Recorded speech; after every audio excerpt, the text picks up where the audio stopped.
Oh, yeah. Feels good to be back in studio. Yes, it does. It's not as cold. Yeah, it's not chilly. There's no snow. What am I saying? There's snow. It's still there, but this is nice. This is nice. It feels good to be here. It's not falling on my hair. What? The snow. Do you not like when the snow falls on your hair? It just gets cold after a while. I know. It's like it sticks in your hair and then it slowly dissolves. I don't know what I'm saying. No, you don't. Welcome to the CoyoSho. I feel really short sitting next to you on this broken stool, this sawed off stool. It's not okay. Broken. It's not broken. It's improved. improved. It's improved. Glass half full, Kyle. Yes, this is the Christmas edition. Mm-hmm. Merry Christmas, everybody. Happy Hanukkah. You threw me there. I'm not even gonna lie. You threw me a little bit. I thought you were gonna say. I thought for a second you were gonna say Happy Holidays, and I was like, don't you dare. Christmas only. But I'll accept Happy Hanukkah. Oh, you will? Yeah, I'll accept that. Okay. It's okay. And happy holidays. Dirty. I don't know like Christmas trivia. This is like proper Christmas trivia. So we're gonna get right into it with a little bit of Christmas trivia. All right, so we're just gonna. How many times do you need to say this? Christmas trivia. Here we go. I don't know how to use. So just for those of you who are watching, I'm using what I believe is called a Windows laptop. I didn't know that was a thing. I didn't know people made different kinds of laptops. All I've ever used is Mac. And this thing, holy cow, it's like a rocket ship. I don't know how to use it. It's like you got to be a rocket scientist to use this thing. All right, here we go. You got to click that here because that's a left click. What the heck? What kind of left click, right click, goofball sort of? There you go. All right, I figured it out, people. It's We're gonna very make simple. it. You got a boomer in the house. I'm not. I'm a millennial. Okay, here we go. Question.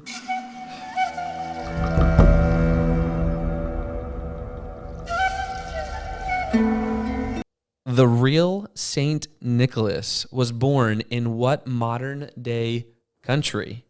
Israel, Germany, Iraq, or Turkey? Do you have even the slightest idea? I have I'm not going to spoil it, but I do believe I have the slightest idea. Is it going to surprise me? Or does it seem like it's the obvious answer out of those four? I don't know. I don't think there's an obvious answer. All right, well, let's count it down to 3, 2, 1, and then we'll both guess at the same time. Ready? 3, 2, 1. Germany. Okay. Yeah. All right, Germany. I feel pretty good about that. What if it's like not Germany? Iraq. It's wrong. Turkey? It said wrong. Let's see. I was gonna second it with Turkey. Same. Oh, Yeah. Turkey. All right, there we go. I was between the two. That's why I said there's no obvious answer. Yeah, I don't know. So it says here that St. Nicholas was born. Yeah, in modern day Turkey, according to legend. You know, I'm thinking of like The Office. According to legend, his extraordinary kindness led him. Yeah, the legend isn't talking about where he was born. I was trying to skip ahead in my reading. He's trying to lie to you. Oh, forget it. Question number 2. Christmas trivia.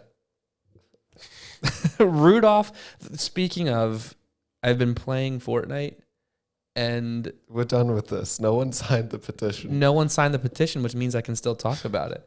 No, they're adding snow I'm to vetoing the map. this decision. All right, here we go. Rudolph the Red-Nosed Reindeer was created as a promotion for what department store? I did not know this, and I'm not going to know the answer. I'm going to guess. JCPenney, Macy's, Montgomery Ward, or Nordstrom. Ready? 3, 2, 1. Macy's. It's got to be Macy's, right? I'm glad we picked the same again. This way you don't get ahead. Oh, why did I keep clicking? Right-clicked again. I right-clicked again. Oh, you're bad. Well, it was wrong. JCPenney? It's got to be JCPenney. You think? I'm going to say Montgomery Ward. Ooh. I don't even know what Montgomery Ward is. Me either. That's why I said it. Okay. This trivia blows. This trivia is horrible, and I hate Christmas. Happy Hanukkah. Maybe we should have done Hanukkah trivia. No, well, that would have been worse. That probably would have been worse. We wouldn't have known. We wouldn't have known anything. I don't even know what Montgomery Ward is. Ask your parents if they know what it is, because I feel like they're probably old enough to know. When the boomer doesn't know what it is, then there's a problem. Well, I'm not a boomer. Gen X over here. Question number 3. What song does Lucy ask Schroeder to play on his piano in A Charlie Brown Christmas? See, okay, I feel like I know this for sure, but if I get it wrong, I'm going to be really disappointed in myself. I actually don't know if I know this. Okay. All right. Oh, my goodness. I don't want to answer. Okay. Too bad. Ready? 3, 2, 1. Frosty the Snowman. Jingle bells. All right, I'm gonna jingle bells. Please. I'm gonna go with your answer because I really don't know. If you right click again. Okay. I didn't. All right, that was question number 3. You're leading now. Yep. You're 1 ahead. We're not doing great though. We don't talk about the total number of questions. No, don't do that. All right. In the 12 days of Christmas, there are how many drummers drumming? I hate this song. This is seriously probably the worst Christmas song. Yes. I think I know, but it's still going to be a complete guess. Are you ready? How many drummers are drumming? 3, 2, 1. 10. 8. It's 10. not 10. It's not 10? It's not 10. Why do you say, what was 10? It's either 12 or 8. 10 isn't the geese, right? 10 geese laying. 10 geese laying. Well, so you're saying 8? Let's say 8. Is it 6 geese? I hate this song. I'm going to say 10 because last time we went with your answer, Okay. I was wrong. Who would have thought? I only know the Bible. That's all I read. That's all I listen to. Well, I beat you in I'm that just kidding. too, What are you? You jerk. That's beautiful. That was appropriate. So you said 8, right? So let's go with 8. It's 12 then. I should have said 12. Why? Why would there ever need to be that many But drummers? you know why? Yes. Because it's like a lyrical line, and I just realized this after I guessed. Okay. 12 drummers drumming sounds better than anything else. Okay. 12 drummers drumming. That's really it's flat. Almost alliteration, but it's not. You. No, I like that. It's a good answer. He figured it out. The 12 drummers symbolize the 12 points of belief in the Apostles' Creed. Interesting. Did you know that? There's actually legitimate reasoning behind it. Interesting. All right. Question number 5. So far, you have won. Don't say question number 5. Why? Because 1 out of 5. I have 0 out of 5. Yeah, but you didn't mention 0 out of 5. That's how much I love Christmas, people. Where was the baby Jesus born? The baby. The baby Jesus. 3, 2, 1. Bethlehem. Oh, okay. He went. So it stopped again. All right. Just exit. All right. So Bethlehem, of course, we got it right. Bethlehem. Yeah. Give me more of those Bible questions, and we'll be doing just fine. You went so fast there. I thought for a second I'd get it wrong. Really? Yeah, because the obvious answers, sometimes if you mess them up, there's so much at stake. There's so much at stake. If I get that wrong, I'm done. Dude, I would never let you live that down. No, you wouldn't. I would have absolutely made your life miserable. Was it Nazareth? All right. Question number 6. What was the name of the magician with the magic hat in the 1969 TV special Frosty the Snowman? Okay. So the multiple choice guessing strategy that I've taught you guys is in effect here. Yes. Automatically eliminates 2 answers. Yes. Well, actually, no, because we have 2 professors and 2 Black Bart and Black Peter. Yeah, but those are ridiculous. Those are super ridiculous. That's rule number 4 of the multiple choice guessing strategy. Don't pick ridiculous ones. Yes. Always pick ones that don't seem ridiculous, like Professor Finkel. 3. That's my. I'm doing. Okay, you're going there? Yeah. Okay. I can't say that. Professor Finkel. I'm just trying to be careful saying that. All right. Professor Finkel. We got it wrong. So are we going to go Professor Hinkle? Yeah, it was Professor Hinkle, dude. Yeah. Should have known that one, huh? For the alliteration, I Professor so Finkel. You have 2, I have 1. We clearly Christmas is not our favorite holiday. Yeah. Christmas makes me cry. Okay. Eggnog was first consumed in what U.S. city? Provincetown, Massachusetts, Boston, Massachusetts, New York, New York, or Jamestown, Virginia. So listen, I'm going to use your reasoning again. Okay. Okay. Because there's two Massachusetts. It's got to be one of them, right? So I'm going to. Whoa. There goes the table. This is going to fall now if I don't fix it. You think so? Yeah. Oh, it bent though. I don't think you can fix it. This is insane. What's going on in our world? Guys, our studio's falling apart. It's your table, Kyle. It's our cheap table. That I kicked when I fell backwards. All right, you ready? Showing that. We're not showing that. We're cutting that out. All right. Do you have an answer? I have an answer. Yeah. All right. 3, 2, 1. Provincetown. Boston. All right. Boston. Do you want to tell me why you're thinking Boston? No reason. I'm thinking it can't be Boston because it's the obvious. No, because it's well known. Because like it's well known for like the Boston Tea Party. Like I surely at some point I would have heard something about eggnog, but I've never heard anything about because eggnog. it's overshadowed by all the other things like the Tea Party. That's fair. Well, let's what should we go with? Watch it be New York, New York. It's not. We'll say Boston. Incorrect answer. We're going to be tied here. Oh, this could tie it up. Oh, I'm wrong. See, okay, folks. Sometimes the multiple choice guessing strategy doesn't actually work. It was Jamestown, Virginia. See, when that's hurtful. First settlers arrived in America, starting on the tobacco plantations. You don't know what you're talking about. They developed a new type of drink from the tobacco. He's lying to you. He's lying. And the Native Americans gave them some eggs. I was lying, and he's lying. All right. Next question. What English monarch established the Christmas tradition in Great Britain? Oh, no. Henry VIII. The Christmas Elizabeth tree. You didn't say tree. Christmas tree. Victoria or George? Shoot, because I knew this. At one point in time, I knew this. No. I feel like... Oh my goodness, this is actually tough. So, okay, let's count down. No. 3. No. 2. I don't want to pick.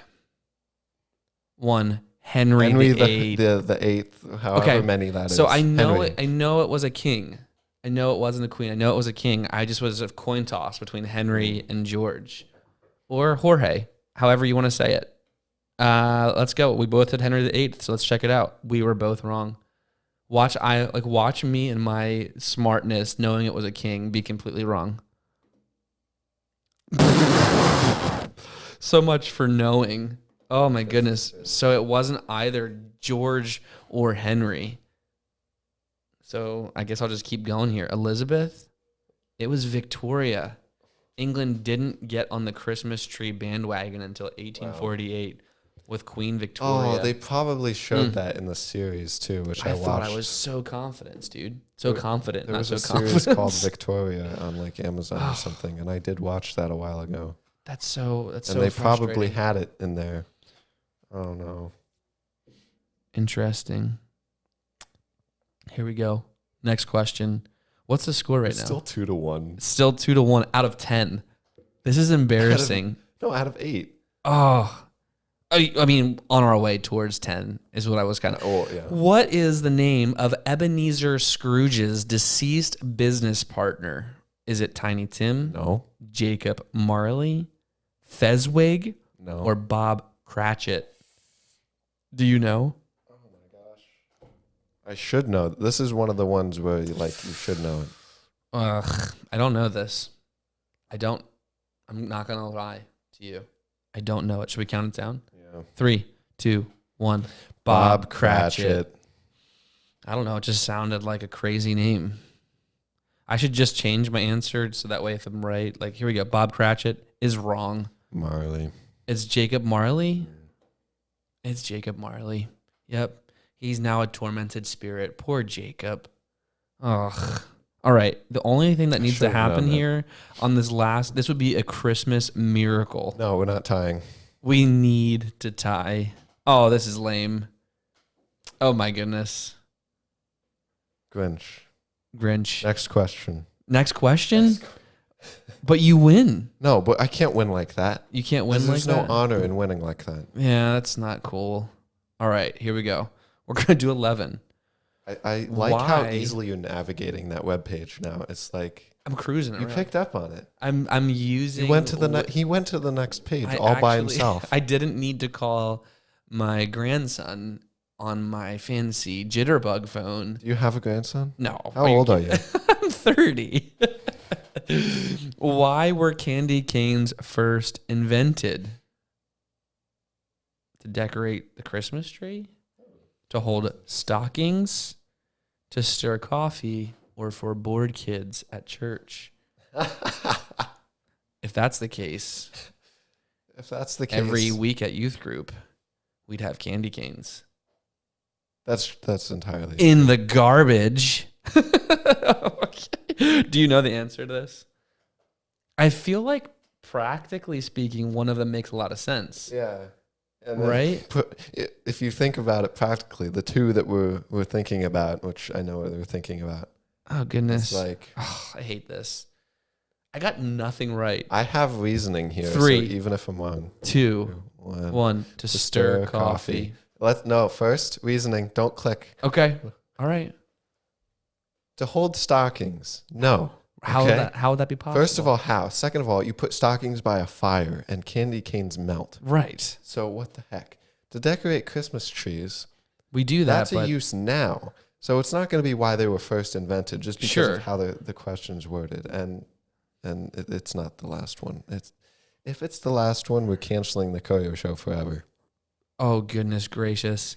There was this part of me that wanted to say the last one because I know the story behind the candy cane. Too late. I've already said it. All right. Well, I'm going to say for bored kids at church then. Can I switch my answer? Sure. But to stir coffee. Oh! It's not. It's correct. We're done. We're quitting. We just tied it.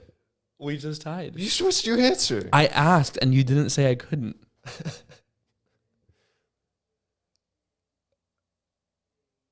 I win, I guess. No, it's tied. It's tied. All right. Well, that's it. We're going to end on that note then. It's tied. Are we done with the CoyoSho? Completely done, dude. It's over. Just shut it down. Okay. Should we tell them about the live stream though? Do it. You tell them. Should I put this off to the side? Yeah, just okay, go ahead. I'm so disappointed in this computer in it. The computer? Yeah, the computer. And also the person who was controlling. No. You did a fine job, Kyle. You did a great job. Thanks, man. It's just my computer wouldn't screen record, so now I'm gonna have to do some screen capturing. Yes. So what should we do now? You gonna tell them about the live stream? Yeah. Okay. So as you just saw in a blazing flash of glory, the CoyoSho just died. That's what happened. That's in that just moment. what happened, and it's a tragedy. But it's okay. In Ethan's humility, he did everything he could, but ultimately, he couldn't stop it, and we're quitting the CoyoSho. That's it. It's a wrap. From now on, yes, we're going to be live streaming instead of live. I've been waiting. So it's not the same thing. We're quitting this. Yes. And instead, we're going to be doing something else that's also called the CoyoSho. Yes. It's also in this room, but it's live streamed. It's live. That's how it needs to be anyway. Mm-hmm. I can't go back on my word. That's it. This is going to be official now. Mm-hmm. You have to make it happen, dude. Mm-hmm. It's all on you. So Thursdays at 4 still, if that works for you, Kyle? Yeah, I think maybe Thursdays at 4, maybe Wednesdays. Okay. We'll see. We'll see. We'll check the schedule. Yeah. Should I get into our lesson for the week, our little devo, sure, our quick little devotional? Mm-hmm. So it's Christmas, right? So it's got to be Christmas themed, as it has been the last couple times that we were able to do this, I think. However, if you remember, we looked at Mary and Elizabeth a few weeks ago, which is incredible to think that God would use either of them. Elizabeth is well into her old age. I'm not old, let's be clear. She was much older than I. She was well into her old age, and she was unable to have children. God used Mary, who was not even married yet. She was 12, just a kid, engaged to be married, betrothed to be married. But the thing that's so interesting about that is that God used the least likely people. And after God chose Mary and confirmed to Mary through Elizabeth, through meeting her relative, what God was doing in her life, Mary was so excited about what God was doing that she sang a song. And we read about this song in Luke chapter 1. And it says, "My soul magnifies the Lord, and my spirit rejoices in God, my Savior. For he has looked on the humble estate of his servant. For behold, from now on all generations will call me blessed. For he who is mighty has done great things for me, and holy is his name, and his mercy is for those who fear him from generation to generation. He has shown strength with his arm. He has scattered the proud in their thoughts of their hearts. He has brought down the mighty from their thrones and exalted those of humble estate. He has filled the hungry with good things, and the rich he has sent away empty. He has helped his servant Israel in remembrance of his mercy, as he spoke to our fathers, to Abraham, and to his offspring." I think the thing that's so incredible about this passage is that Mary, in response to what's going on in her life, she finds out she's going to be pregnant. She's going to have a child. That child is going to be the savior of the world. She goes and visits Elizabeth. Elizabeth doesn't know what's happening. At this point, nobody knows what's happening except for Mary, right? And so Mary has this secret that I'm sure she doesn't really know how to share, because who's going to believe her? She goes to her cousin. Small chance of being stoned. A small chance of losing her life. She goes to visit her relative, and her relative, before Mary can say a word, basically says, "Mary, you're carrying the Son of God."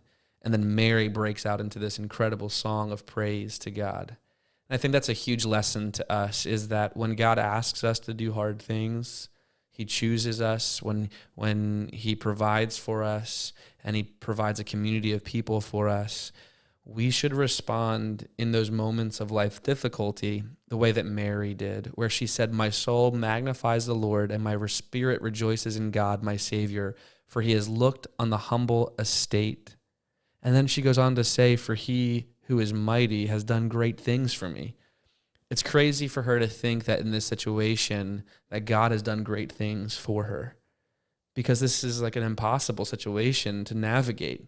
But she trusts that God is going to use her in incredible ways to change the world. And I think the same thing can be true for you and I, is when we're in those situations, the way we choose to respond to difficulty really reveals our trust and our faith and our love for God. And if we can choose to respond by saying, "God, you've done great things for me. You've chosen you've chosen the weak things of this world to shame the strong." I think that's what you and I should be able to take away from somebody like Mary, who, facing an impossible situation, instead of being upset or angry with God, she's thankful that God would choose to use her, and she worships him for that. And I think that we can do the same thing, that when we face difficulty, we can respond in humility, and we can respond in gratitude that God would want to use us. We want to be more like Mary in that regard, right? Yep. What do you think? Any thoughts? Nope. All right. Right on the head there. just a little Christmas message for you. Mm-hmm.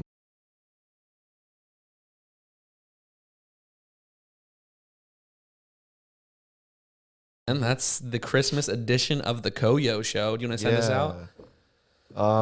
With some Christmas wishes? No Christmas wishes. What do you want to tell them? I hope you all enjoy your break. Yep. And have a happy holiday. Merry Christmas, everybody. I'm joking. I hate when people say it too, by the way. Sarcasm. Merry Christmas.